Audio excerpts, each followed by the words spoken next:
Sí, sí, molt feliços ara mateix. La veritat que havíem plantejat un partit, bueno, com va dir el Beto durant la setmana, no? D'igual a igual.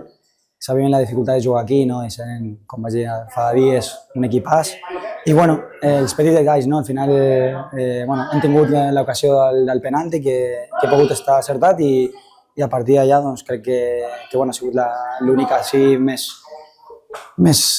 perillosa que hem tingut la primera part i alguna arribada, però després nosaltres també hem tingut diverses jugades per bueno, treure més diferència i crec que hem estat molt bé. Què li has dit al bebè abans del penal? Li has dit alguna cosa o no? No li he dit res, no li he dit res. Ja ens hem apropat una mica i bueno, ja juntament amb el Dani havíem estudiat una mica on podia xutar i bueno, coses de directe també, intuïció i l'estudi, òbviament, que vam fer doncs es va sortir.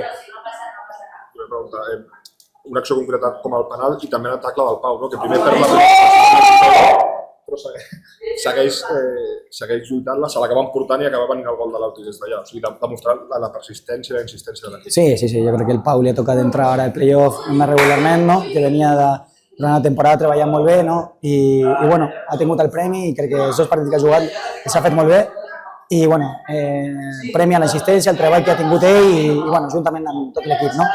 No tindrem el factor camp a favor ni el tema de l'empat, però suposo que sí que s'ha de demanar a la gent que hem de posar un puntet més a l'afició aquests 2 dies. Correcte, al final crec que és un context ideal, somiat per tothom. Necessitem i volem que l'afició ompli a l'estadi i bueno, quan més siguem millor perquè ens donin aquest recolzament i puguem doncs, el partit d'anada doncs, fer-ho molt bé juntament amb ells.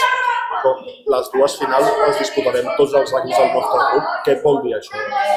Bueno, jo crec que el nivell no, que ha tingut el nostre grup, òbviament sabem que durant tot l'any ens ha costat molt i és per això, no? Per la igualtat que ha tingut el grup i bueno, per sort nosaltres estem en aquesta fase final i anem al màxim.